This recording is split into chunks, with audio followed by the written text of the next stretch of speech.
Well, good morning. We'll go ahead and get started. I think the first group to make the report is Group A.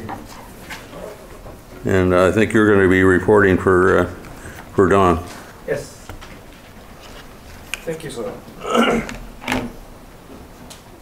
And I think you have a sheet of paper of report. Not yet. No, I have to ask because where's the paper? I asked for printing out. Are you coming? Go to the one? Yeah, you have one? Next to the head. I'll go get it. Sorry for that.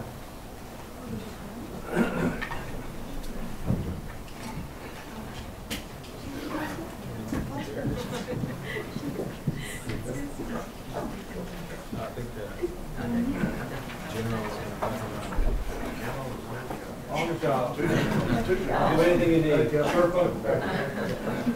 Oh, how about that?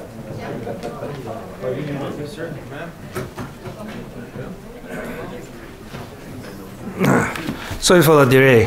I'm Kazu Shimada. I'm the surrogate for Don Pedi this morning. And our group had a good discussion on the cooperative research. And we had the similar sessions before here. So he suggested the kind of this time starting with the some knowledge right thing when the some studies are done on the ISS with companies paying for the research. But anyway, so people have the sheet, okay. And in the past there were some misunderstanding and some confusion in what is the cooperative research. So this time we define the cooperative research as written on the sheet. And here what we stressed was the one of the ingredient was the internationality. And also our corporate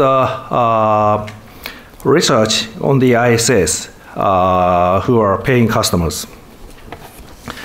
So in brief, the results are here. And we had 4 items to stress. And also in the past, we discussed about the open access database. And we need to have a repository for cooperative research. And we all agreed on that, but the how and what kind and how it's managed, everybody has a different idea. And there is an issue of confidentiality.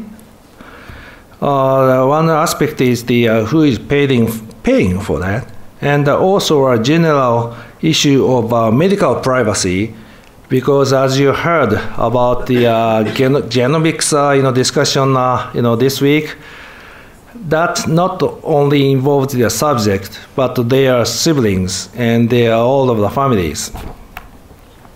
So number 1 is about the establishing our database. So the number 2, the database requires funding. Somebody have to pay for that.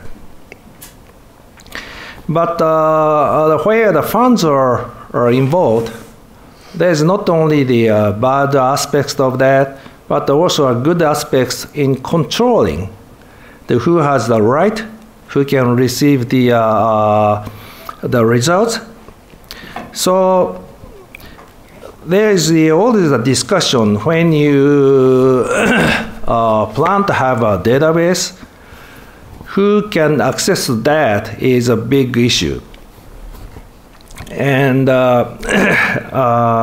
as in the item 3, where the medical confidentiality is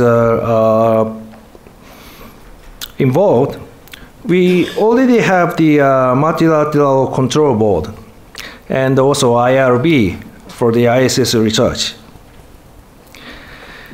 but they need to have some kind of a management of distribution who has a right to entertain the results.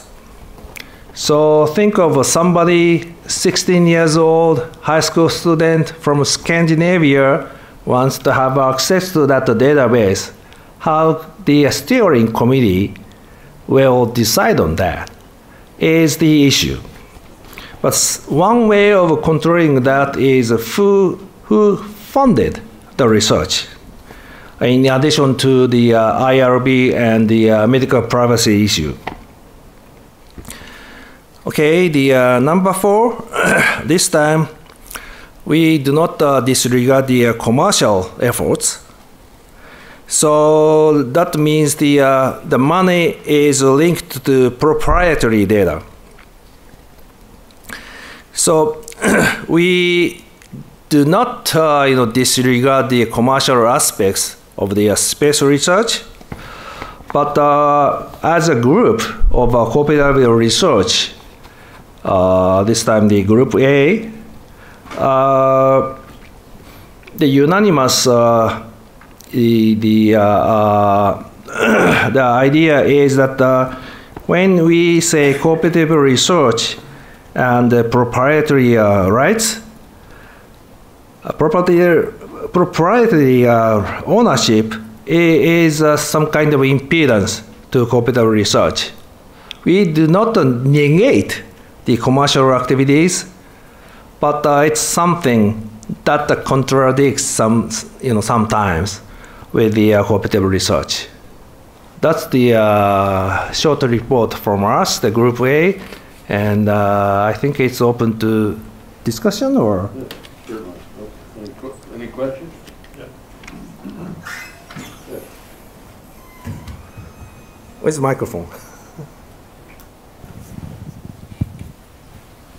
With regard to the commercial, I think you're a tad too negative, to be honest with you. I think it's been easier for us to publish data from the commercial spaceflight participants than a typical astronaut who might have career interests. They have no career interest. And for example, we've worked up in 16 different spaceflight participants for commercial spaceflight.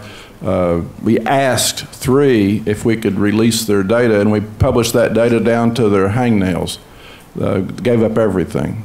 We haven't asked the other 13, but we do present that data. We presented it Thursday here at Baylor. I don't particularly want it appearing in your articles or something, but probably it's not so much the companies there, it's HIPAA. This is a clinical relationship. And I think, I don't think that the commercial companies will have any problem with someone doing science as long as that wouldn't affect their business model or anything like that. I think they're going to be eager to help the next people come along and fly in space. I've not found that at all with the commercial companies.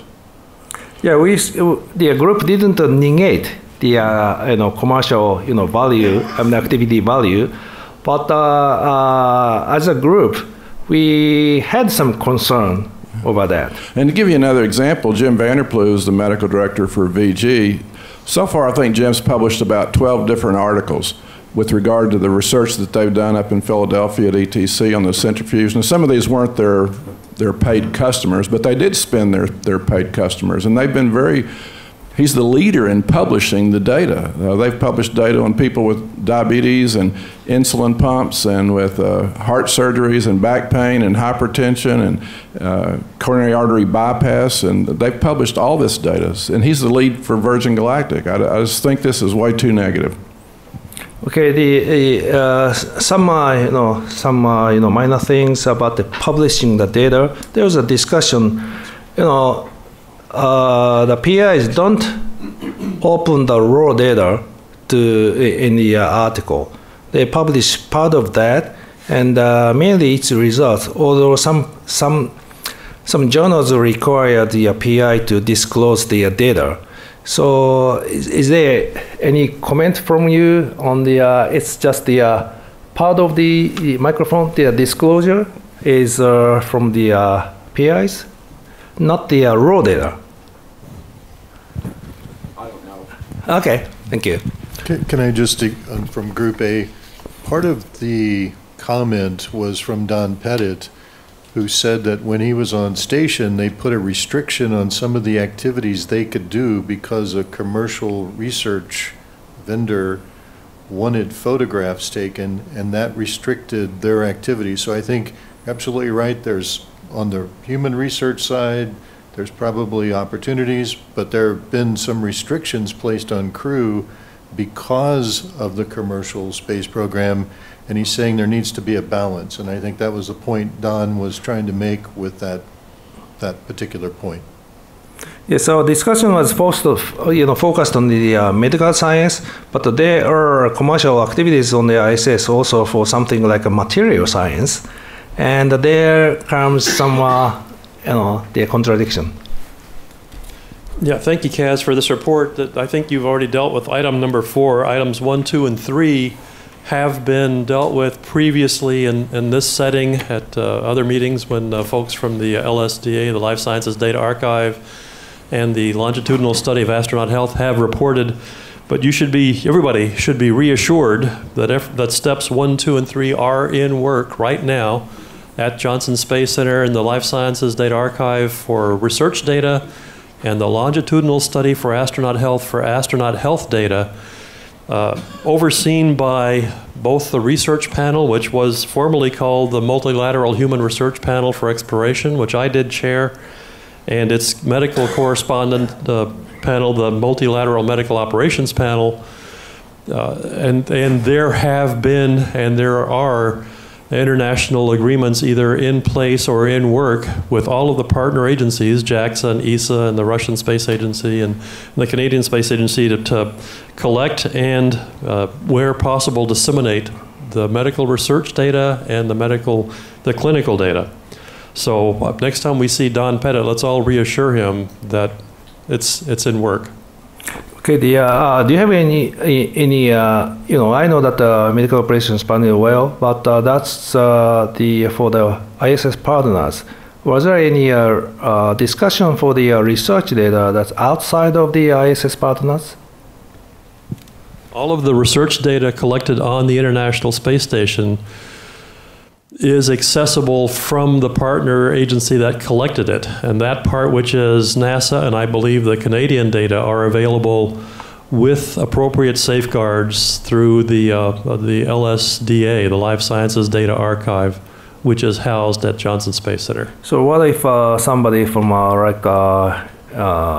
Peru wants to access the data? Is there any mechanism? There is a mechanism. It's available at the website, and there is an application and a proposal that must be written, must be peer-reviewed for scientific content, must be reviewed by the IRB for subject safety, and then the data has to be accessible. Sadly, as we've heard before from Clarence Sams, a lot of the data, at least historically, the data that were acquired previously are not in an electronic database. They're in notebooks in somebody's garage. And so the LSDA folks have to go and physically find the data and transcribe it and then peer review it and make sure it's available.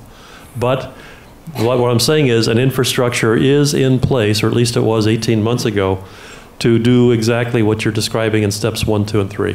Thanks for your comment on the archiving is usually done, but can you find it later is another question. Example was given here for the Gemini data.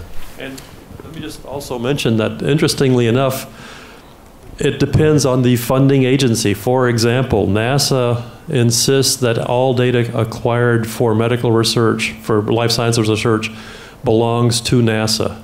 And NASA essentially allows the funded investigator first priority, first access to publish it.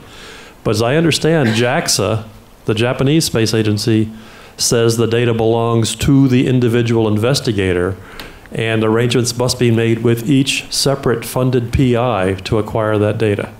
So that's one example of the complications of this process. Yeah, as long as I understand for the case of JAXA, the JAXA does not have a repository of all the data, so apparently the archive stays with the PI, so only the practical way to access data is through a PI.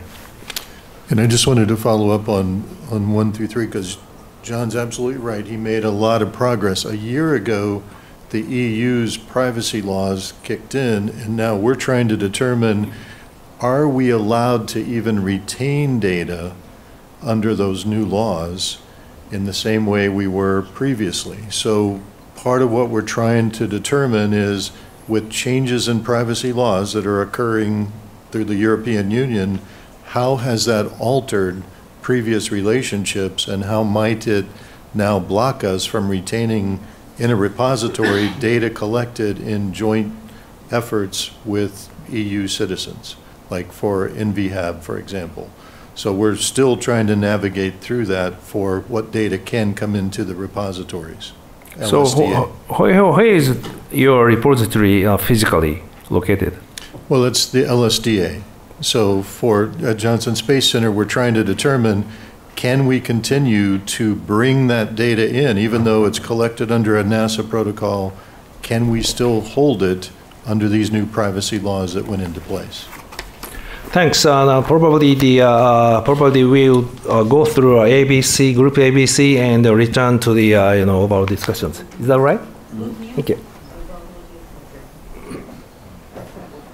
Well, thank you very much. That I think certainly, I don't know, Bill Carpentier is not here, but certainly as you look at the data that was accumulated from Mercury, Gemini, and Apollo, that wasn't available, isn't available.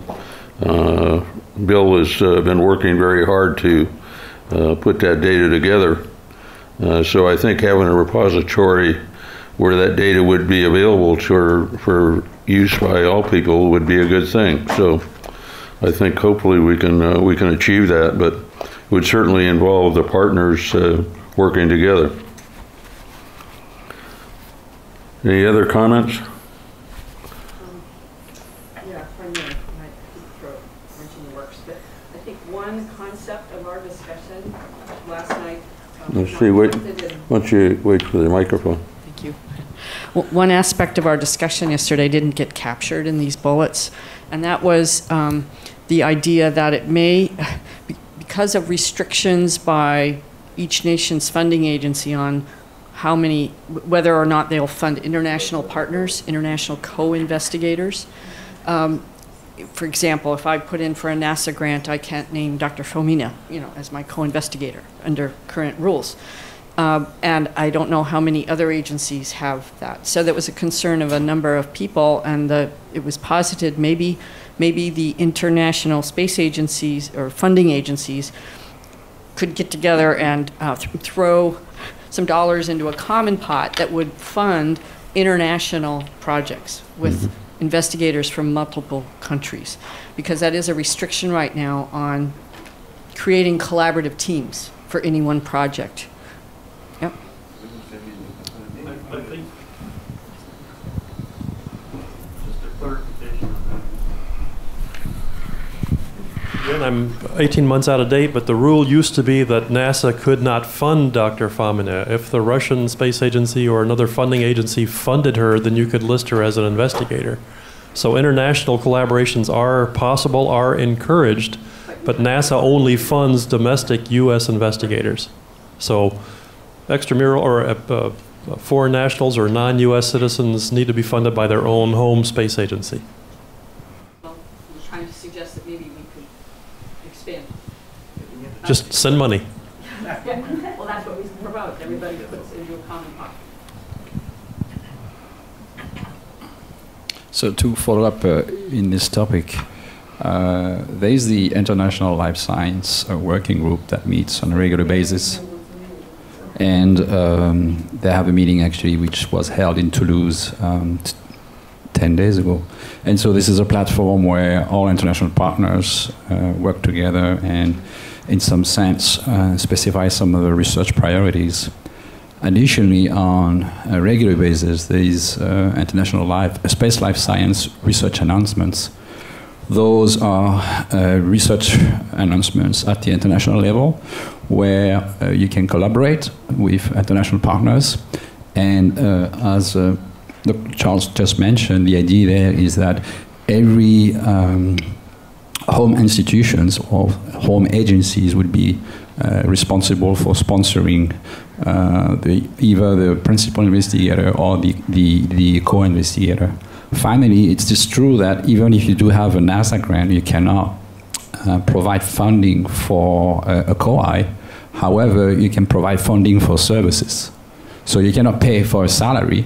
However, if a COI has expertise in, let's say, omics analysis, then you can still be able to pay that person as a service provider to be able to analyze your data.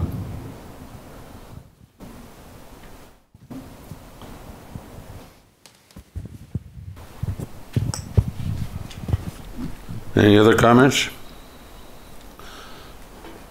Okay, we'll go on to group 2, and I think we have Joe. There you are. So I'll turn it over to you. Thanks, sir.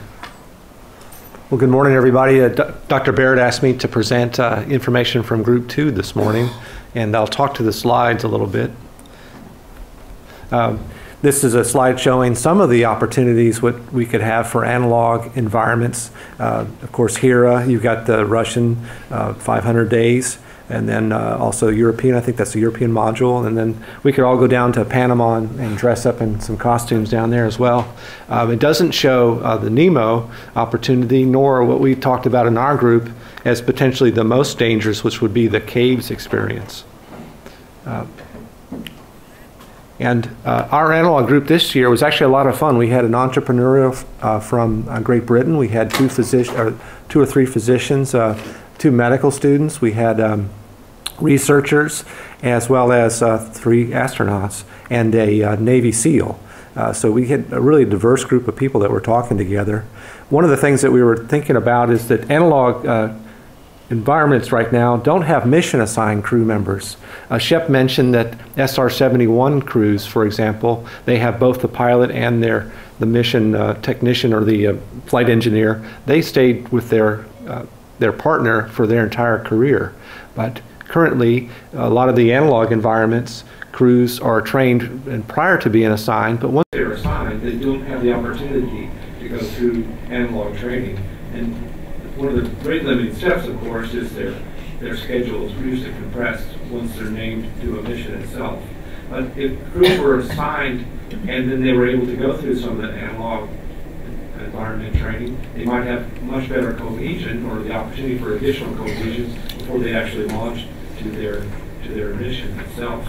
And they might find out new things about each other's personalities before going for 6 months.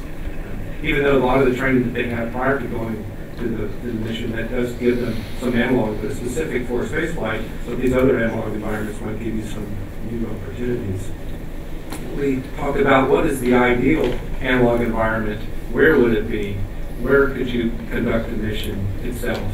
And one of the things that we thought, one of the themes that everybody thought about was make it unfamiliar, something that's new to those teams that are dropped in on this environment. Make it uncomfortable. And what that does is really kind of level the playing field, puts everybody at the same level and gets them to interact. Genuine risk should be there as well. Some of the risk might be for embarrassment or some potential that they might be not do as well as what they wanted to do when they went into the simulation, all the way to the other end of the spectrum, which would be the caves experiment, which folks thought that the potential for falling or being exposed to cold and being a long way away from rescue to go to the surface, that's some extreme environments. But each of the analog environments should have some genuine risk there. The science folks, of course, wanted to put some data gathering activities and add research to it as well, because you can actually learn a lot from the interactions. Several of us thought, hey, break something during the mission itself, break the toilet, make it very uncomfortable. This occurs, of course, on the ISS as well. Another one of our members thought, let's have a mission where we're going to go to Mars and have them do nothing, have them have no activities for a period of time, up to a week, and see what happens, see what they do with their time. Another one of our members stated that down in Antarctica, after a few days of not having anything to do, a lot of people get into trouble, and the behaviors come out where they potentially can be very risky. People might injure themselves, etc. And having someone actually have a mental health issue either is real that occurs during that, or maybe introduce something was thought to be potentially productive as well. And the last slide, I would say that, we were talking about crew members are always focused on crew members, but we also need to involve other flight team members, the mission managers, the flight controllers. Take your flight doc with you, see how the interactions might be, either they're positive or negative when it comes to the value. Then potentially switching the roles, and folks that are crew members all the time, put them in the control center and have them control some of the flight directors and folks that you take out to those analog environments. And of course, the impact of the other supporting people, such as the family members.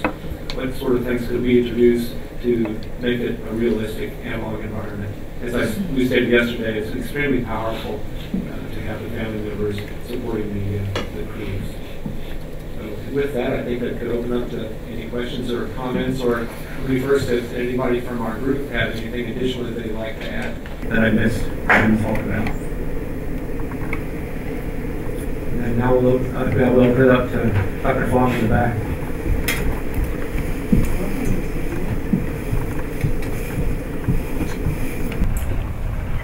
So I always understand how valuable biomedical environments are and how much everyone gets out, and that's actually all anyone ever says. But I wondered from the people who've experienced them or run them, if anyone's ever aware of any, for want of a better word, harm that has occurred from that activity. All we ever hear is crews go in and they get better and more cohesive. I don't know of any medical interventions for which there is no downside. So are there any examples of where actually the analogs have harmed the group cohesion for following missions, etc., etc.? Oh, absolutely. So if I can answer one part of your question, I think I can get to it, is that there have been some harmful events, with caves that occurred in Italy after the NASA mission, when they were recovering the crew and some of the equipment. The crews all went home, and after the mission had completed, actually they had a fatality. Someone had fallen from the rope and actually passed away. And on not associated with the Nemo mission, but on the Aquarius habitat, unfortunately, there was a technician who was testing a rebreather system, and that person actually returned to the habitat. Again, not associated with NASA, but at the same facility, and that person drowned as well. Very unfortunate events. So all these things have significant risk to them. Now, the other thing you might say is, what is the risk to analog training? Do you have any possibility of negative training? Would it be harmful to the crew's training or the flight director's training? That's always a potential. They might unlearn something or learn the wrong way to do something, and negative training. But Shep. Yeah, I want to just pile on that for a second. One of the biggest factors I felt was a negative in our flight was circumstances that we had in orbit where we had previously negotiated with the ground how things were going to be done, and then this got changed, and without our knowledge. And so there's an element of trust between the flight controllers, the mission control teams, and the crew, and nothing can be more destructive to a mission than not having this trust. And so I think this is something that could easily be introduced into an analog, and I think it would show the body of people around a successful mission how important that trust is. That's a huge issue. Absolutely, Shep. And currently when ISS crews go to orbit, I'll often, we get the chance to travel to Russia, and we'll see EVA specialists coming with them sometimes, and spend some time in Shep's bar and talking over things, and you get a lot of trust that as well, to have this kind of conversations. And the flight directors, I think, have been sent out on some of these NOLS trips and other things to go with their crew members, so that the crew members really can trust the flight directors and the EVA instructors. And we as flight surgeons, sometimes we get to travel with them as well to gain that trust. It's kind of hard to argue with somebody if you've actually had a meal with them and work through some problems. And you really know that person. And if you lose that trust, it's everything, especially for flight docs. If you lose that trust for everything is focused on doing that. Additional question?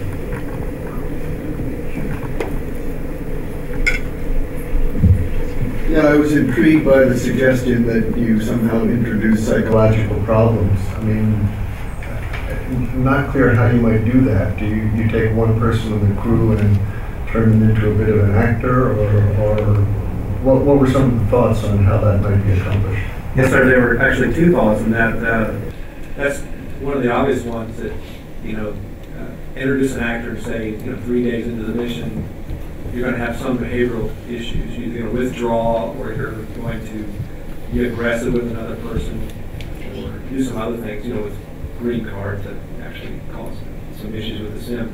But the other thing that Serena was talking about, when she was down on the Antarctica missions, people left to their own devices, sometimes untrained people, would do things that were very destructive or disruptive. Go off and ride some ATVs and see how quickly they can go up different inclines. And that really put the whole group at risk because they were so far away from support. The other things, people would leave things all over the tent, and so that can disrupt other people because now you have all their equipment and going into their space. And as you know, in confined environments, that really can be disruptive to another person. I think so. You could wait for things to happen normally, or you could introduce them if they don't have any problems. Just on So I apologize. I'm sorry, I had to while I was working. I apologize, I missed the opening. So you may have actually mentioned this already, but how do you, there's a sense that everyone in the analog knows that you're there, and if there's a major problem, they're going to be evac'd and there's going to be help. It may take a little bit of time, so you don't want some of the behaviours you were just talking about. How do you bring in the concept that you're on Mars, right, and there's no help coming? At least for a long time. So how do you get psychologically across? How do they deal with that? How do you train for that when the back of their mind says, "Oh, help's not too far away"? Oh, that's an excellent point. Antarctica, they said they were within 3 or 4 days of being able to be recovered. That was known. Caves experiment, or the caves analog, something like 140 hours, I think it was quoted. Long period of time to be able to actually extract them. You have to go into deep parts of the cave. That's a known risk.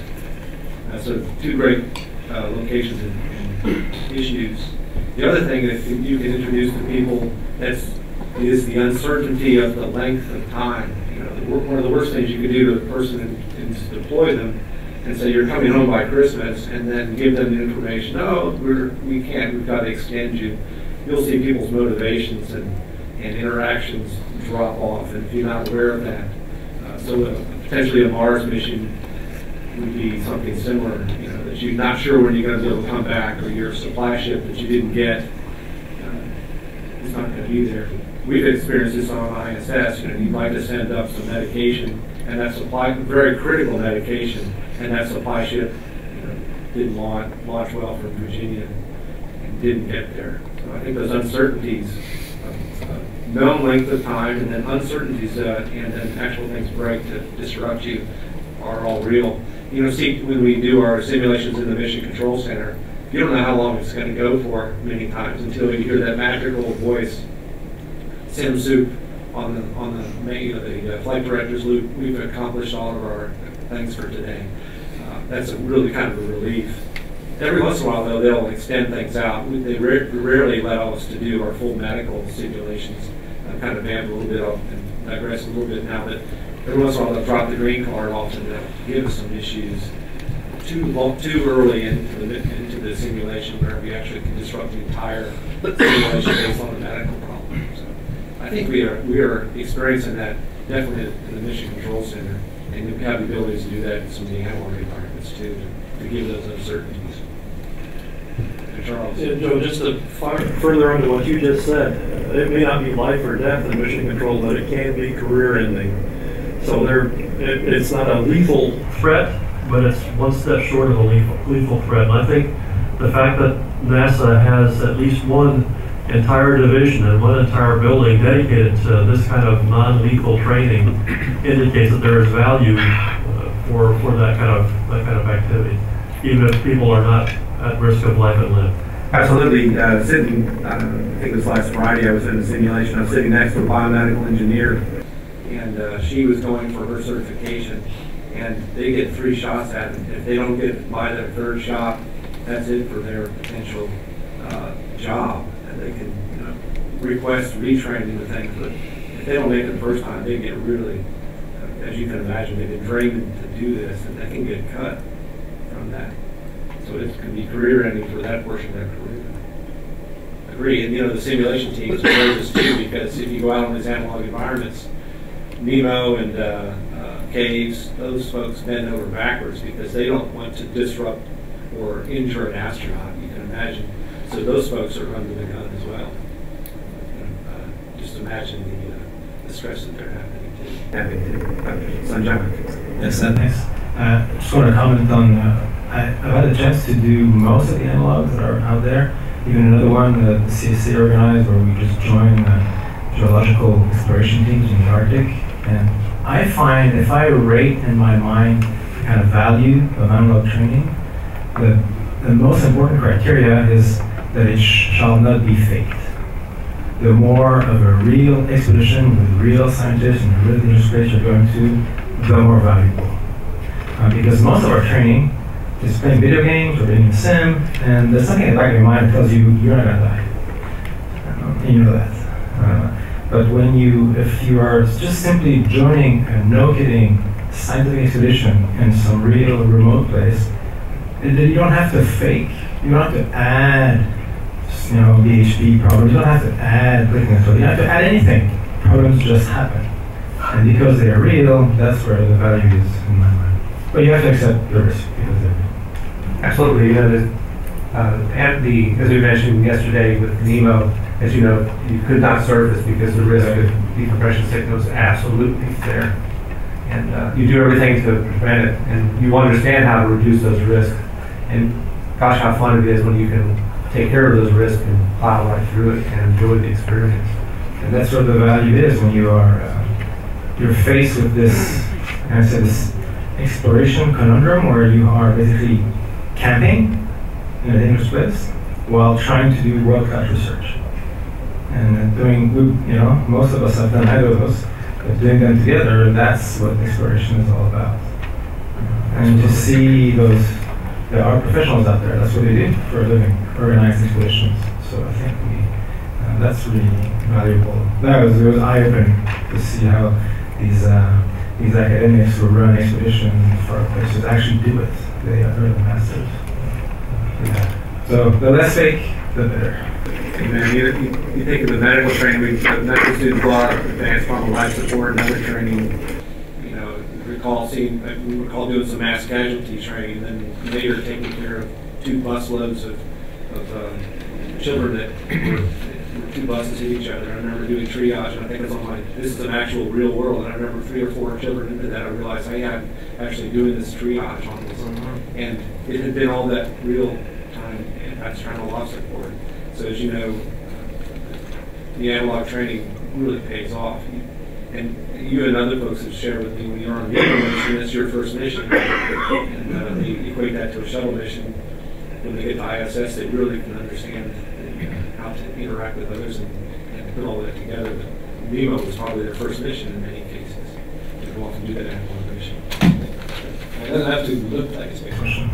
That's the human problems, and the DIY, the MacGyver spirit that we need to do something. Right.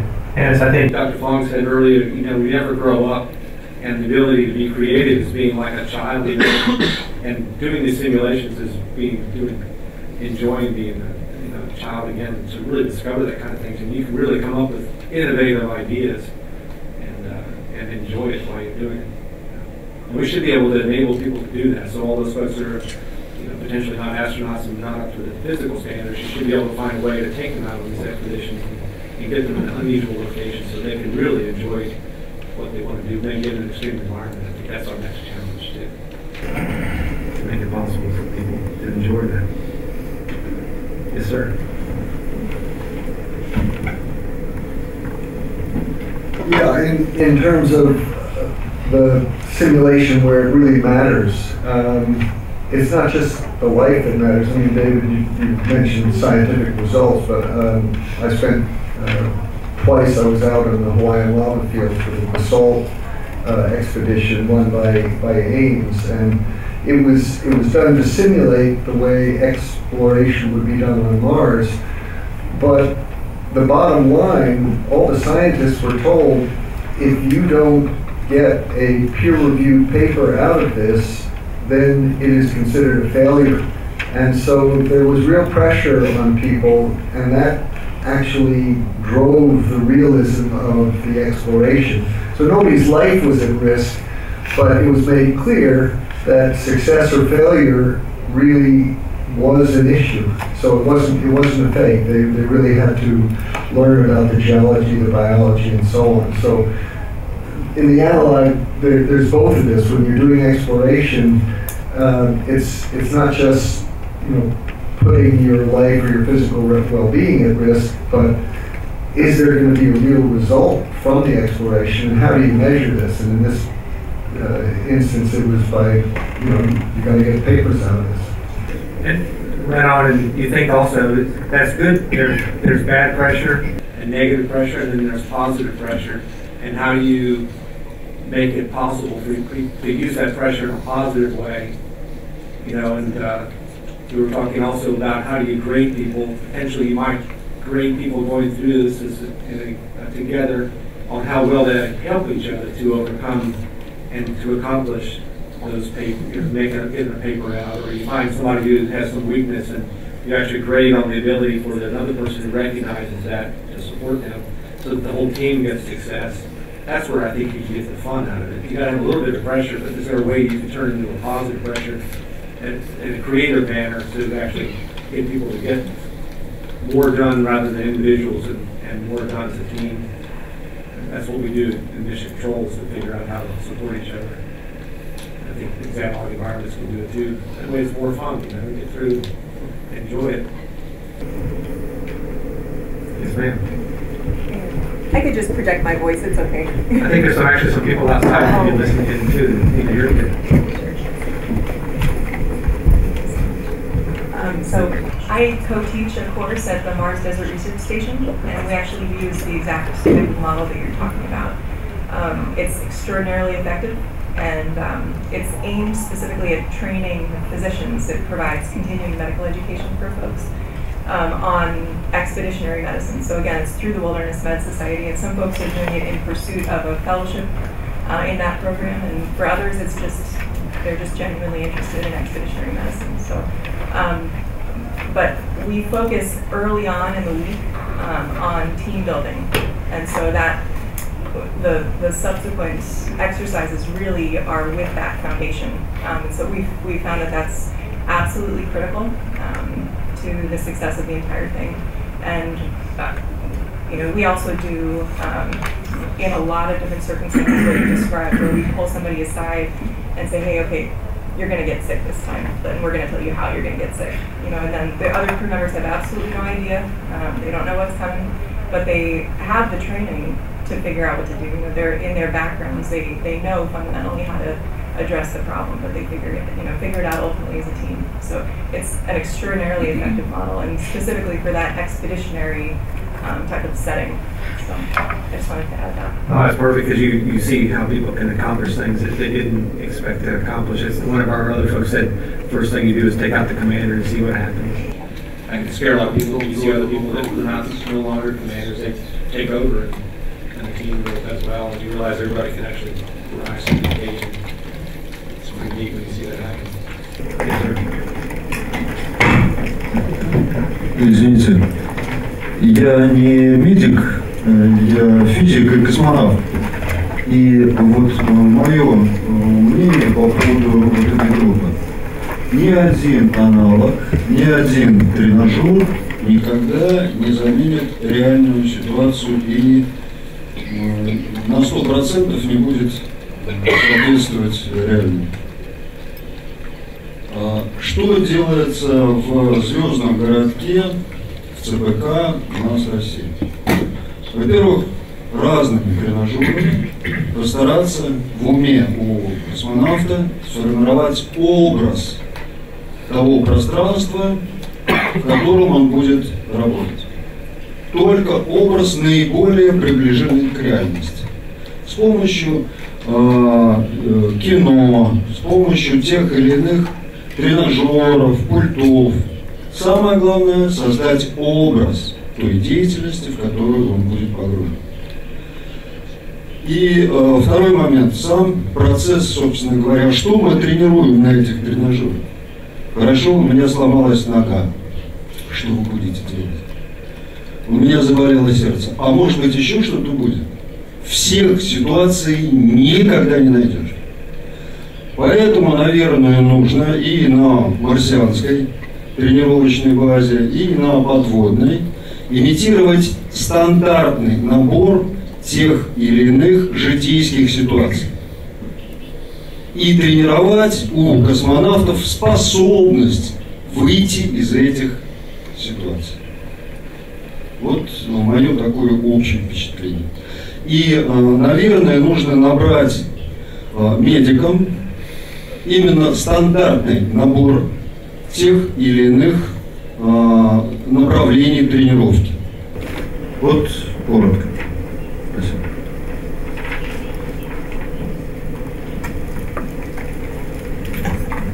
Absolutely. You know, even in the Mission Control Center, as I always talk to our residents that come on, fire, tox, depress, radiation event, and medical. And we learn, our resident physicians learn all of those. And the fun part is when you see them in simulations, you know what to do. And then when you do it in real time, like we had the depress event, as I mentioned. The real fun is when you get 2 or 3 together. People say you don't get stacked things, but you do get stacked things. And the ability to go at, again, 3 or 4 o'clock in the morning and be able to handle that. You just, again, thank us, the Apollo era sim supervisor. You thank those people for getting you ready for those, all those things that you potentially could see. And then every once in a while you get something you don't expect as well. Any other excellent questions? Yes, ma'am.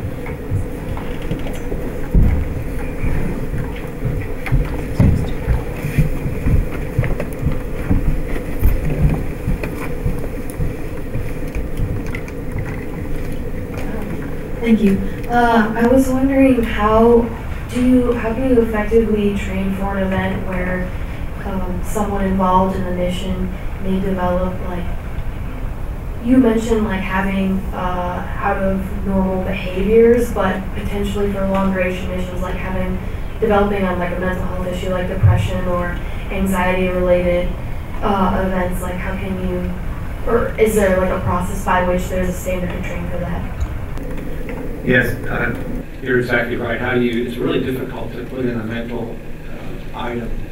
And some of our discussion groups said that's what actually they worry the most about, because everything else has been selected out, or you've done things to mitigate risks for physical things or things breaking.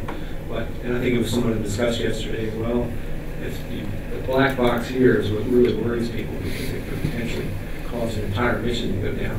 And I think you look back at previous missions as well, actual missions where somebody's experiment might have broken. You can hear specifics of payload specialists that were up. Well, there one thing that they had to get done, and that apparatus broke, and people sometimes withdraw for a period of time. And you can imagine that's the whole reason for you to be on a space shuttle mission, and now you're going to come back and your experiment didn't work. That would be really tough. So it's realistic. So I think those things are going to happen anyway. Or you can green card, bring in something where you actually get somebody to act, and that's the fun part. You can't go through that, but you hit the nail on the head. We have our behavioral health specialist psychologist from Great Britain. Give us some insight too. Maybe he's going to vamp on that or give us another question. I wish Joe hadn't set me up like that. I was just going to respond to this. Several organisations I work with where in trying to improve training for therapists and the processes that we have for that, we've developed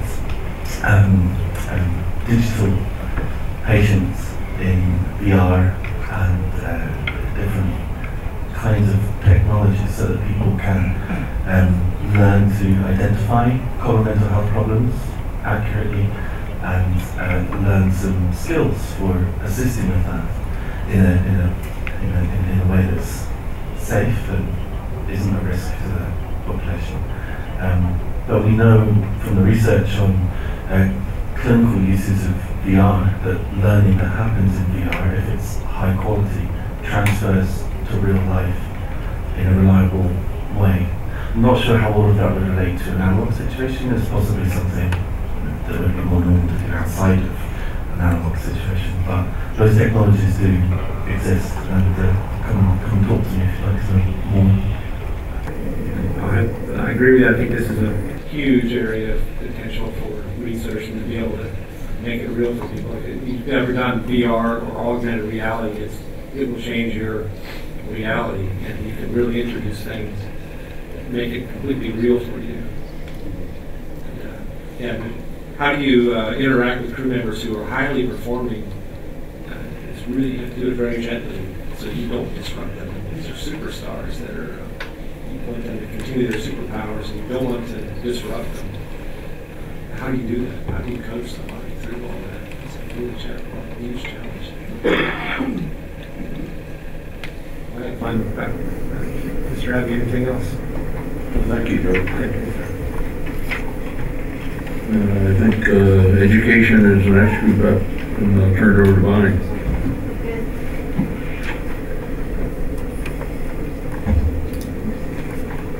Thank you, and you need to go to the other set of charts. Right there.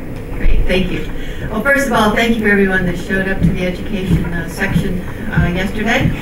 Thank you to Jeff Hoffman for taking notes. We all missed Carl Deutsch. He has been a continuing important part of our discussions, and I'm sure he'll probably be at IAC about a week and a half because some of the items we talked about had to do with that. So I'm going to make this very short because we actually implemented a recommendation from last year to have our next generation meet separately and do a report out, so they're going to follow me. So if I can just go through these charts very quickly. We've, over the last 3 years, starting in 2017, tried to track some continuing discussion items and then turn those into forward actions as best we can, because we are an informal group, we are advisory, we have no budget and no staff, but we think we have good ideas, and so part of our discussion objectives is to determine how we might engage with others to implement all the great ideas that come out of this group. Last year was the first year that we brought in graduate students very intentionally, and they were the University of Houston and Texas A&M University, and we've had a number of those students again this year. So the general goals of our committee were to determine how we can best inspire and educate the public, and particularly the young, and it's not just the engineers and scientists, it's the young flight surgeon, those coming into our collective disciplines. We've talked about how we can make more material available on the web, not just for those engaged in the activities of the careers, but also those teaching the careers. One of the areas that Carl was very involved in was trying to link what we're doing with the Unispace 50 goals that were part of the Sustainable Platform for the UN, and we talked a lot last year about what ESA's put into place on web-based platforms and what's going to go into the future. And so we actually passed around a sign-up sheet. We have web addresses. We're going to continue this dialogue and try to update this. We've continually talked about trying to consolidate as a wayfinder what is happening internationally into one place, so you can determine what are the best practices, what are the programs at GCTC, at ESA, in NASA, where can I gain knowledge and best practices, where can I consolidate and cooperate. So over the last 3 years, we've had some consistencies in these findings. Inspiration is a unifying theme. When we stopped launching off of U.S. soil, that had an impact on students not seeing launches or knowing what was out there, not being able to access as much information about what's happening on the International Space Station, for example. We still have schools that in the Houston region that don't know there's an International Space Station out there. And we know these are inspirational topics. hands-on interaction. Students, particularly K-12, is still an important part of education. We talked about CubeSats, ISS projects, parabolic flight projects, and personal engagement that doesn't necessarily require hardware. Ham radio is a continuing project that has a lot of benefits, and now virtual reality projects as well. Throughout the last 3 years in particular, we've talked about social media and web-based programs, but concerned about the curated content, because there are often no filters out there, and what the students are learning may in fact be science fiction and not science facts. So how can we also be part of that curation? So these ongoing recommendations were to work with our respective agencies to expand the opportunities in universities, governments, and the private sector for student opportunities. And these are happening, but again, we don't, as we walk around the room every time we do this, we find out something new. We don't know what each other's doing till we meet. We've talked about how we can incentivize the private sector to become involved in education, and especially as it relates to online content. This has been a recurring theme. We've talked about TEDx, MOOCs, getting Disneyland involved, and this particular time we also talked about how do we really engage Virgin Galactic, Blue Origin, and SpaceX to become more involved in this educational outreach. Again, I talked about the aerospace content and teachers and NASA, the traffic sign for existing content. Now, as we've talked about this, I'll walk away with these meetings and thinking, we don't have a budget, who's going to do this? We don't have a 501c3. Today, or yesterday, we actually had a potential solution out there. So Dr. John Charles, who has retired from NASA, and is now, I'm not sure what your title with Space Center Houston. Scientist in residence. He's a scientist in residence. I learned, as I think many of us from NASA learned for the first time, I know Linda and some of the others, that the NASA Johnson Space Center educational programs have actually been transitioned to Space Center Houston. They've got a vice president of education who's been working with the Association of Space Explorers in connecting the schools this Wednesday throughout Texas. And so they've got a very large staff. They bring in astronauts to speak to the public, they do outreach, they have scientists in residence, and they do public programming. They are 501c3 that was started as part of a foundation associated with NASA. And so John is going to go back and say, hey, can we start looking at creating a wayfinder for these different international programs based on the website at Space Center Houston. So we have a path forward, and we're going to pursue that. Ongoing recommendations, too, were about graduate students and postdocs and inviting them here, the next generation, kind of our replacement units. And the recommendation last year was to not have them just sit and listen to us and our ideas, but not have them participate in our meeting. Go off and do a separate meeting and then come and report out. Well, that was complete. We sent them off, and they met. And they actually have a formal report out. And so without further ado, I'd like to introduce whoever's going to speak for the graduate student. We all been, okay, that's good. It's a team effort. So we'll go to the next presentation.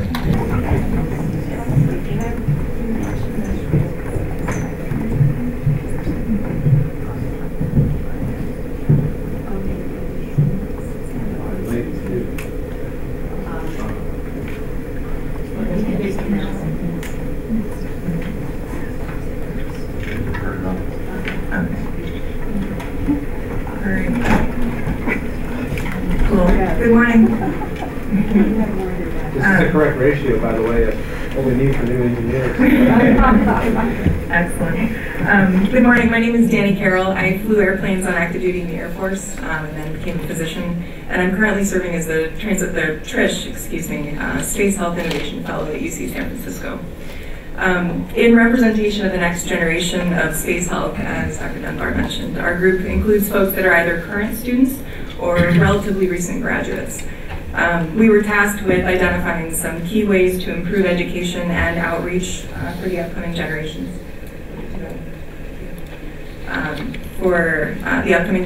And so I really wanted to hand the floor over to our current students to discuss some of our ideas and suggested approaches to empower youth to become more involved in space medicine moving forward. So, go for it. I'm Kelly Graham from the University of Houston. I'm currently an undergraduate studying biomedical engineering. And the first thing that we're going to go over is how to increase social media presence by all parties interested in aerospace. So one of the things that many students, many young people such as myself do, I've noticed that a lot of posts on social media, they're very good and well thought out posts, and they're very well intentioned, and they mean to educate youth, and they're not phrased too terribly difficult language, but they're not searchable on social media platforms. So, for example, instead of tagging, so NASA would be tagging ESA in a post, you need to hashtag it instead of tag the other organization in the post, so students interested in ESA can go and see that versus having to go to their page and see who is tagged. And it's just an extra step that a lot of people who want to get their toes in the water may not necessarily take. And there are different forms of social media that are being very underutilized. And you have to think about the age range of people that you're trying to approach with the content that you're releasing. So NASA has a Snapchat, they never post on it anymore, and I don't know why they've stopped posting, but I follow them on Snapchat, and normally other people that post on Snapchat, their content, you can see all the past content they posted, but NASA has none of it stored on there, so that might be something to consider. Additionally, there's a couple of new forms of social media that are really good at disseminating information quickly. For example, TikTok is a new one, and it's used in a more of a comedic format, but information can be swiftly distributed on it, because people can copy your video and then post their own reaction to it, and that would be a really good way for kids to interact with other kids about information that they're seeing. And then considering using like Facebook and Instagram and Twitter more to slightly older, maybe like millennials or parents who would see it on Facebook, because most people my age and younger, Facebook is not our primary source of social media, so taking that into consideration too. And so one of our main ideas that we were discussing is what is a really cool way to introduce students from kindergarten through 12th grade and even undergraduate, graduate level students to some of the really cool and interesting things that all of the space agencies and private companies are doing, is to do a day in the life of a career path inside of the aerospace industry. And these are some of the examples. This is definitely not an exhaustive list, but we were thinking that these would be really cool for students and especially children to see. Maybe they can even be impromptu, and I don't know of a scientist who isn't excited to share what work they're doing with people who might be interested in learning more about it. And depending on the platform we would choose to be distributing this information on would limit how the video is made. But these are just some ideas that we had come up with for how we should pursue this idea. Thanks, Kelly. So I'm Lexi Heineman. I'm a graduate student at Texas A&M in aerospace engineering. So then you have all these platforms, but how do you actually get that information? How should you format it for the different age groups? Because elementary school students learn very different from college students and are adjusted by different things. So for elementary school students, the main thing is keep it short. Their attention span is not the longest. Potentially look at maybe short little animated clips explaining some of the science, or if you can, try to tie in a popular video game. Right now, Fortnite is their age. But try to tie it into something that they're already kind of interested in. Make it hands-on. You can make it something really simple, but still something that they can touch and feel would interest them more. Pair it with programs that already are in existence, and also reach out to teacher organizations and things. They're always looking for content, but they don't have the time to go and search 50 NASA pages for the one little piece of content. But if you can disseminate it out more readily, they'll be more interested and able to utilize the information. potentially look at sponsoring a Space Week or a Planet a Day program. I remember we had Dr. Seuss Week in elementary school, and it was the coolest thing on earth. I would have loved Space Week. And then also look at trying to bring in some high school students or college students in to then teach about space and space research and medical types of things, and kind of bring in the multiple generations. For middle school students, one cool way is to do competitions, kind of like a science fair, but don't put as stringent of rules, give them a general goal, but allow them to be as creative as they want to make it as fun as possible. Apparently Trish had a science fact or fiction where they pulled something from science fiction and then kind of had to explain how it could be a reality. Have some volunteers judge it. And then make it something special that the winners of this competition, either they do like a 6-minute video conference with an astronaut on the ISS or something. Their time is limited, we understand that. But make it something really unique that'll kind of inspire students to keep pursuing things like that. And also do parallel studies with what's going on the ISS and classrooms. So like the ISS, they grow lettuce for salads. And that can seem kind of whatever. But if students get to plant lettuce at the same time as astronauts on the ISS, and the astronauts take a picture every day showing the progress of their lettuce, students can then watch their own lettuce grow and then kind of compare the differences between the two plants and maybe look at why potentially the lettuce is growing different in microgravity than it does in 1G. And that lets them to have a cool science project, but also ties it into the space side of things.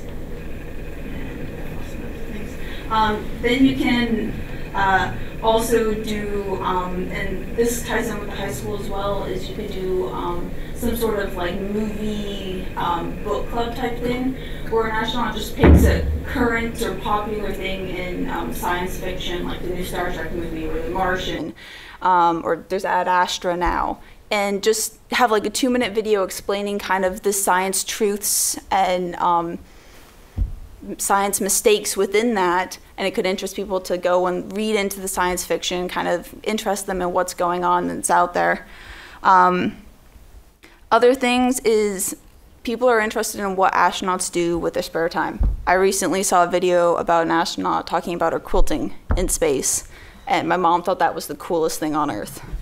In terms of college grad students and med students, get them involved in organizations that do space medicine and do space type things, but also get them involved in programs like this and conferences. Get them involved not just in attending, but also in some of the planning and participation in it.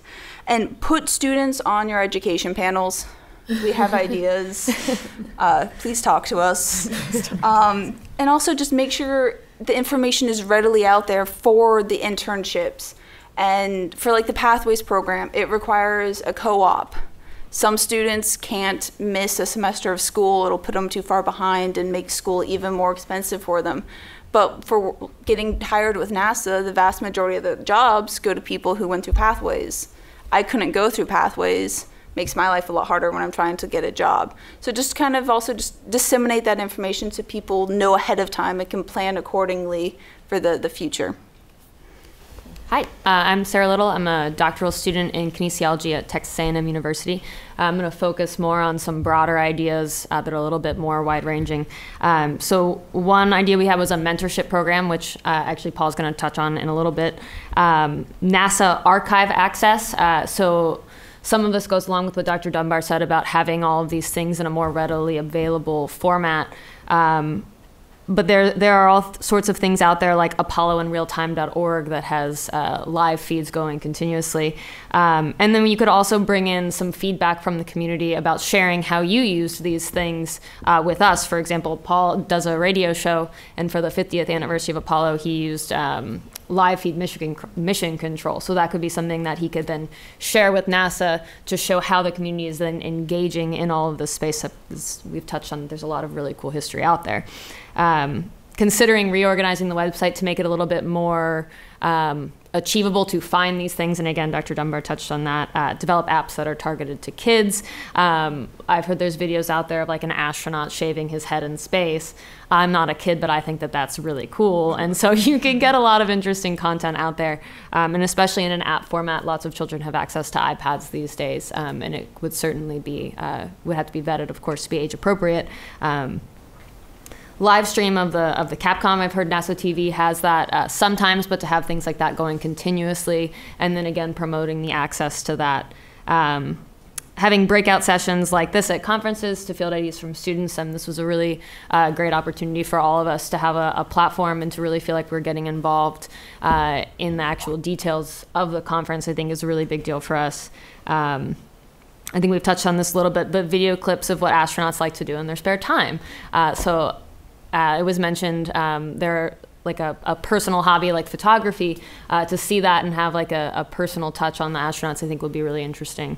And then have student representatives, which I'm going to get into now. So having sort of like a formal student group, ways for us to get involved in a more concrete standpoint is really powerful for students in terms of professional development.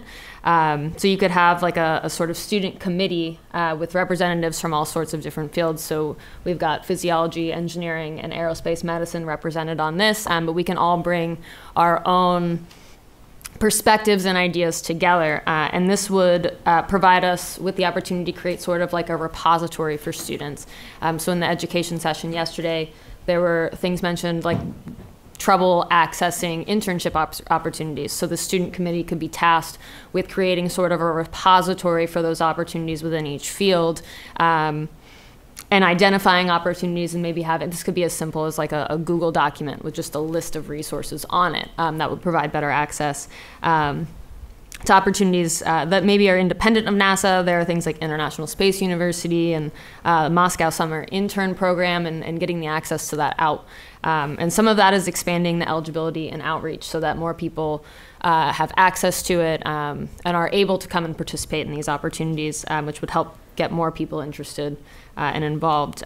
This committee could also do things like application tips and strategies, and then have a basis to forward our recommendations to people who would actually do the implementing of these things would be helpful as well. So I'm Paul Berg. I'm a third-year doctoral student in aerospace engineering at Texas A&M. We already touched briefly, but mentorship for all of us up here at least has been pivotal in our careers.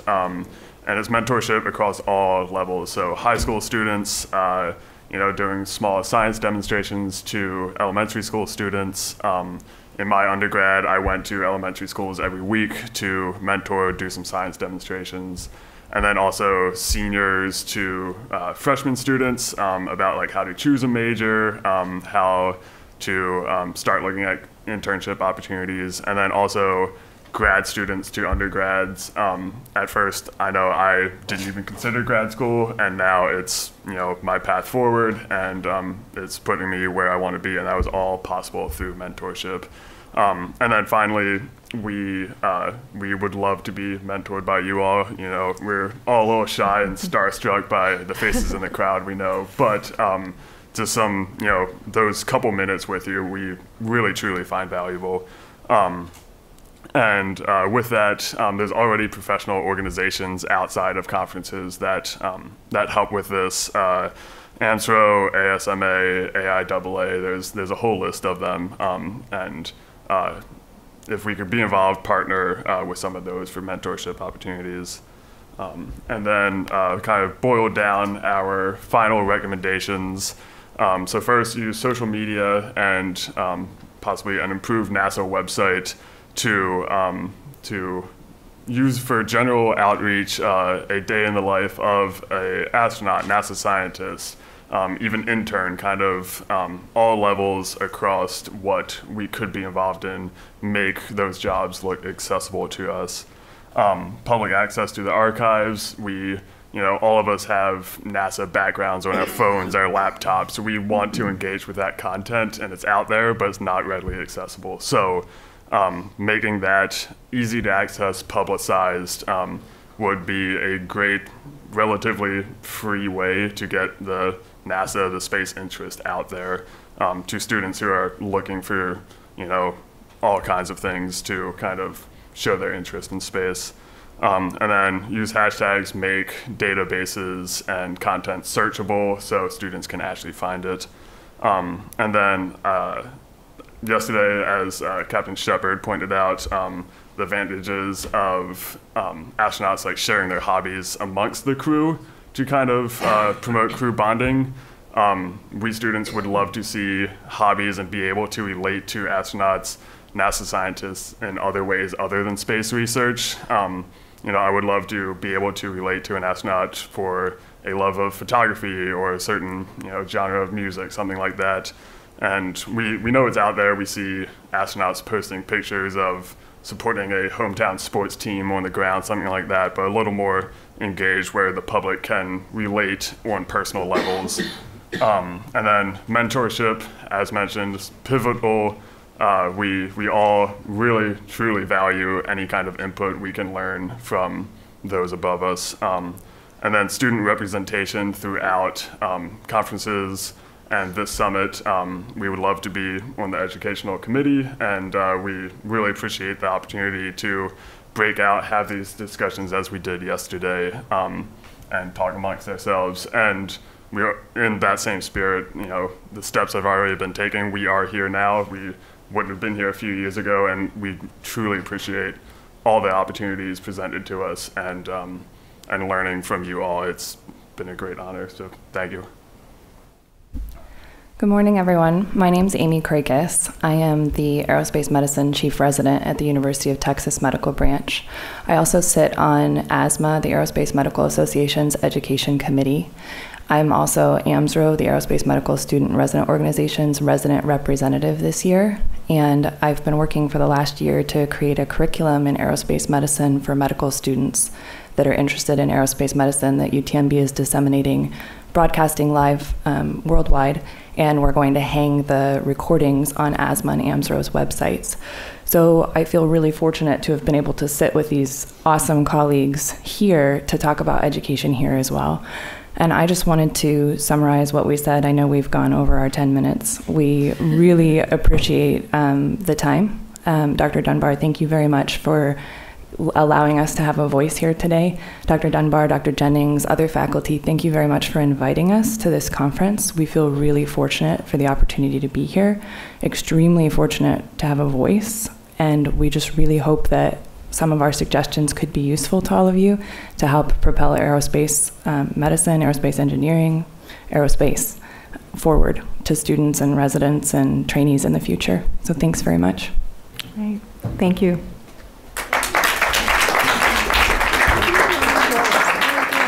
You're going to send me the charts, right? Absolutely. Okay. Well, thank you very much. And I'm going to turn it back over to Mr. Abbey. Can I forego my remarks and just let them speak for me? Okay. Yeah, Shep wants to talk. One of the things that concerns me about education, after having been close to NASA for a long time, I'm amazed at the amount of things that we forget about 20 years after people figured out how to do them. General Stafford's talk yesterday about the critical parts of the Apollo program were an example of that. He said some things I'd never heard before about the genesis of the F1 engine, et cetera, et cetera, et cetera. I think it's a critical failure in our space program that we forget our history. Space is about trying to figure out how to do something that nobody knew how to do.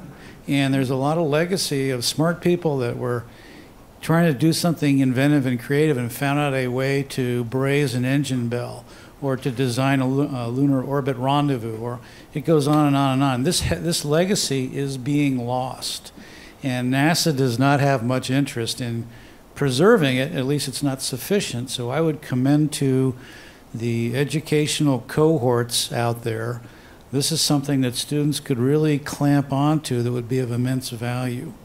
How we did space, why we made the decisions we made, digging into the fabric of what made this possible. There's not enough of that.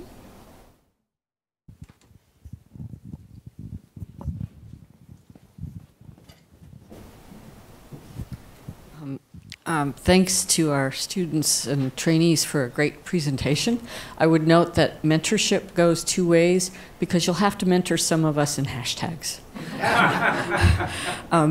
I would also be remiss if one colleague who's often here but not here this year is Larry Young from MIT.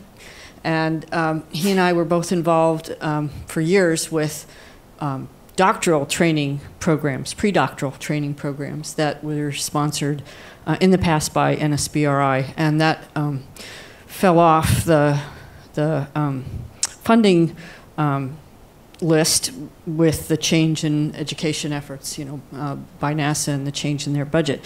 But I really, really hope we retain and keep pursuing this opportunity, because I know we had an incredible cadre of students trained by that program, both at MIT and Texas A&M. It attracted super students to our programs. It plugged them into opportunities in the summers with internships at NASA, with the summer radiation school, and other opportunities they generated. I had an MD PhD student who generated the opportunity to work with a former NSBRI postdoctoral fellow, Jeff Willey, training in radiation oncology, mixed with her research that touched on radiation impact on bone. So there's these training programs did a great job. I'm certain other universities could devise great programs as well, so I hope we keep that on our radar, because they did a super job while they were funded.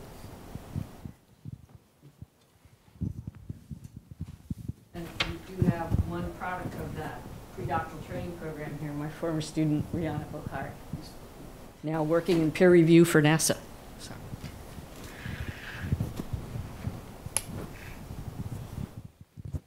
Good morning. I have two comments, actually. The first comment I'd like to make is with regards to when we mention science fiction.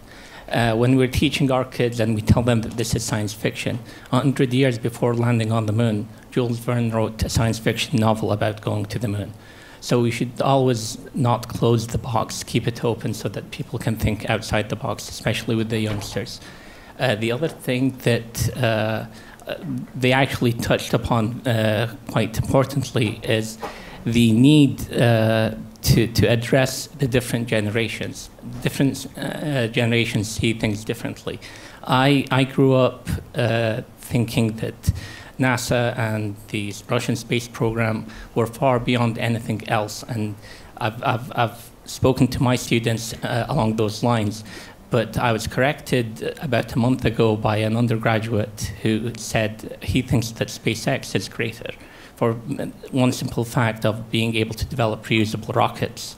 So we have to look at how the different generations look at different heroes and how to address that. And by speaking to the commercial space programs, that too will actually push us forward. Thank you. I think maybe we should, instead of calling it science fiction for our ideas, we could rephrase it as science possibility, and maybe teach it that way to where the kids could look at making part of it, like we talked about like how we could make it real, but yeah, just rephrasing it as science possibility, I think that's much more exciting. That's a good comment.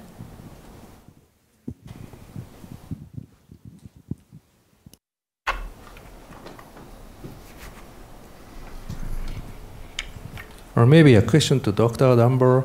The earlier slide had the Unispace plus 50, and I looked up the site, and it seems there are some educational activities in that. Is that something one-shot event, or is there any continuing the effort to link that UN to a student activity? Okay, the earlier slide had the Unispace plus 50. I looked up the site, and there are a couple of presentations on that, which is about the student education. And is the Unispace plus 50 is just a one-shot event, or are there any continuing activity that connects to UN to student activities? Okay, I'm on the Unispace 50. I'd have to defer to Carl Deutsch on that. So he wasn't here this year to talk about that. But I think that was a continuing activity. And we'll follow up. So anything to do with the student activities? It was supposed to be about an educational outreach program. I don't have all the details yet. Thank you. Okay. Maybe, Sergey, do you have details?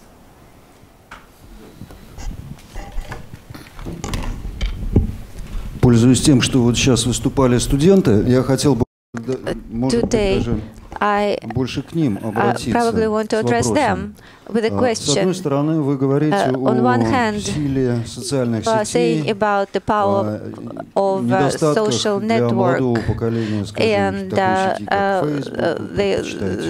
you prefer not to Facebook, though something else. You're telling what is more adequate. We are thinking about that in Russia as well. We use social network a lot, and we have a question for you. On one hand, you say using this or that or the other database in various countries, you may passively participate in communication. So information is somewhere, but you are here and you are interacting. So this is a reverse process. We had 5 of you here.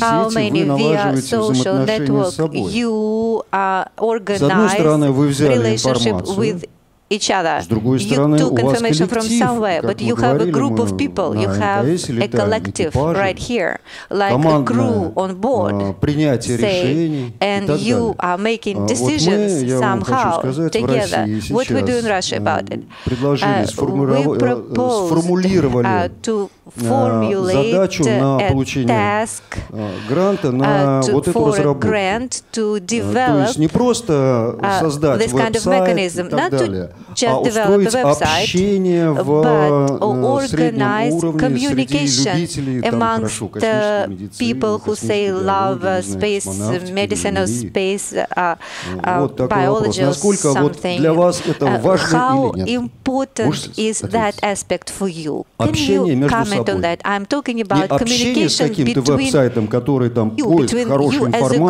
group, not about the communication with this, some kind of website or information where you're taking it from, but amongst yourself. Is it important for you?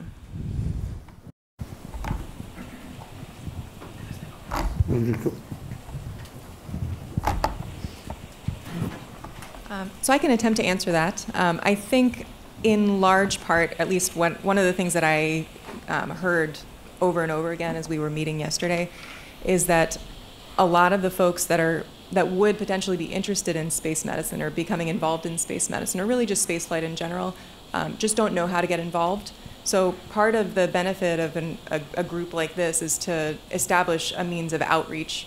Once outreach is done effectively, that generates a larger and larger community, and then communication becomes much easier when the community is larger and stronger.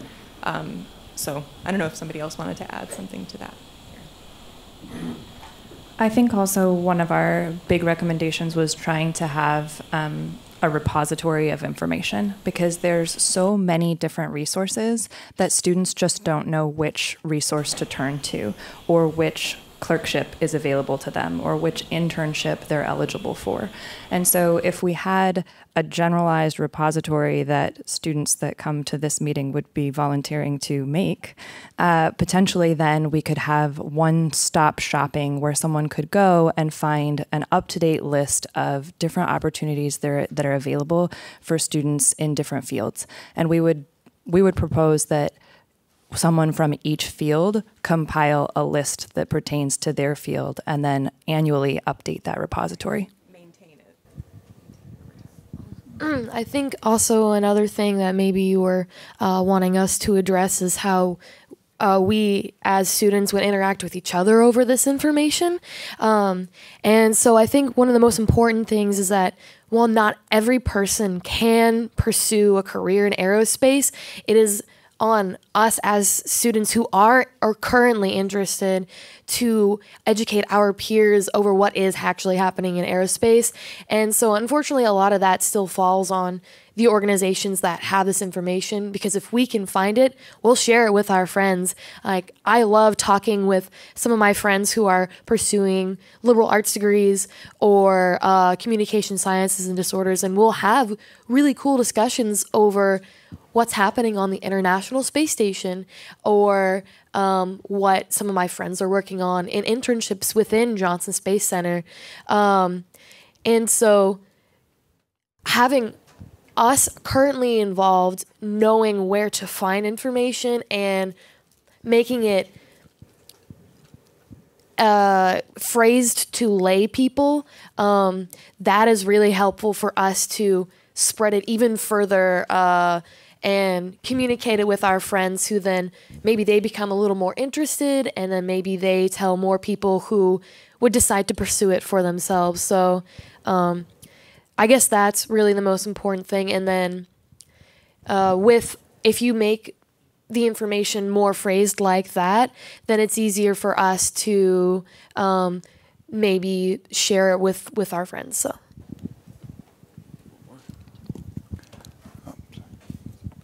So I do agree that, in a sense, it's important to have sort of a governing body or some type of physical group, because if you rely on only social media or a website to maintain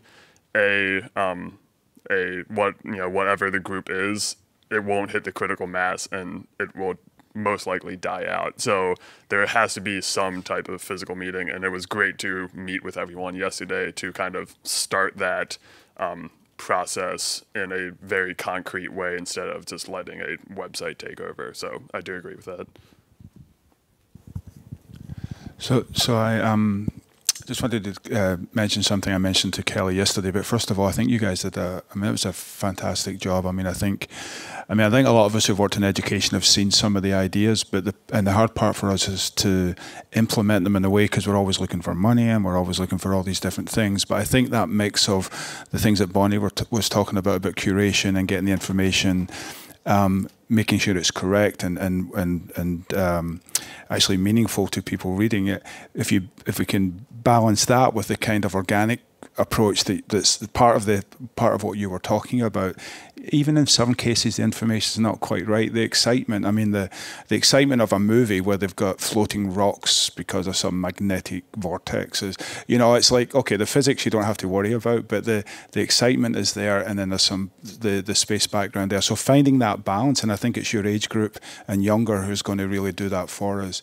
And the opportunity I wanted to mention, for those of you who don't know, we have SpaceCom coming up 19th to the 21st of November. We actually have the Spaceport Summit on the 19th and SpaceCom 2021. We're looking for student volunteers to help, and for a couple hours work, you get free access to the whole conference. So if you're not aware of it and you're interested, please let me know and I'll put you in touch with the organisers. It's down at George R. Brown here in Houston, so it's very local, but it's a great experience because you'll see a lot of the folks. Maybe not so many of the folks here, but NASA's will be there. The Department of Commerce is going to be there. Bill Nye is going to be there, bow tie and all. And so there's a great opportunity to interact with the commercial space companies as well as NASA. So if you're interested, please let me know. Any other comments? Well, thank you. I think that was excellent hearing from the students, Bonnie. Very well done. And I think all the three discussion groups came back with very good recommendations. Very well done. And Bonnie, did you want to make some remarks before we close?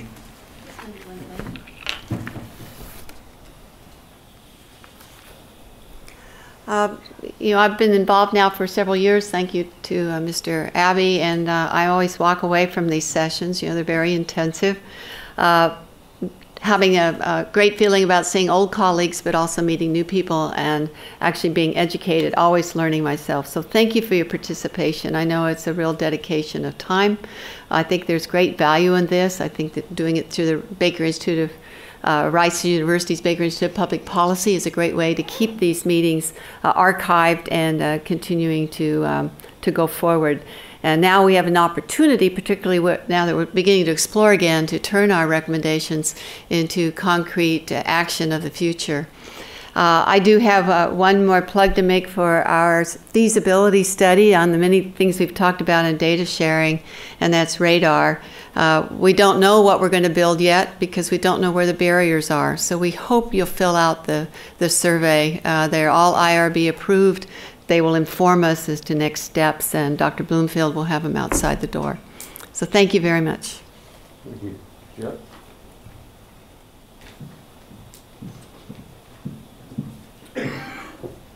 Yes, well, thanks very much, and I just wanted to echo that I thought that this discussion this morning was wonderful, but alas, another successful ISMS meeting draws to a close.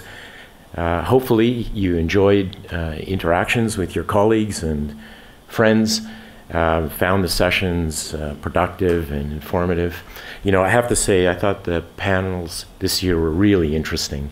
And for those of you who participated in the panels, thanks once again.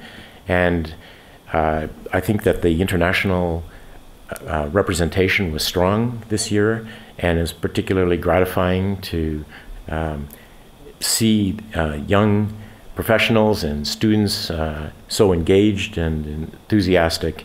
To you, Mr. Abbey, it's always an honor to work with you and the other folks on the organizing committee in planning out these meetings, which we find really an honor to host and to hold.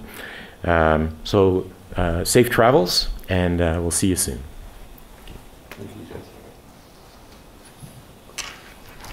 Thank you, Bonnie and Jeff. And thank you all for attending the summit this year. We plan to have the summit next year based on a recommendation of one of our participants, Mr. Shepard. He suggested that we schedule the summit next year to coincide with the 20th anniversary of having the International Space Station manned for 20 years. So I think that'll come up in November next year, right? November the 2nd. That's right. That was when he and his crewmates arrived on the space station. So next year will be the 20th anniversary. The space station's been up there and been productive for 20 good years, and I hope it'll be productive for many more years. But it really is the research laboratory that we have, and it's in being, that we need to utilize to build a foundation for space exploration. And our summit is an attempt to try to achieve that. And so hopefully we can do that and make this International Space Station more productive in the future. And as we look ahead to beyond that, and we talk about going back to the moon, I think we need to build on that same foundation with our international cooperation that we have on the space station. I think it's clearly demonstrated that's the right thing to do and the right way to go. So I'm very hopeful that when we talk about lunar exploration next year, that we can talk about it as a cooperative venture involving all our partners and perhaps some additional countries. I think we're going to be a lot smarter in a year as to whether the plan that was presented by Ken Bowersox relative to landing on the moon by 2024 and building a lunar gateway will really happen. I think we need to hopefully have some discussion next year that's focused on how is the best way to get there at the earliest date and establish a research facility on the moon that would be much like our research stations in the Antarctic. And hopefully next year we can talk about that and see whether the present plan is really going to be that productive, or perhaps there's a better architecture that we need to we need to advocate that would get us there sooner. But I thank you all for participating in the summit, and hopefully you gained from these past 3 days, and that next year we can make and improve on our summit, make it a better session. And I thank all our international partners for joining with us for this meeting, and I wish you all well, and I hope we'll see you all again next year. Thank you.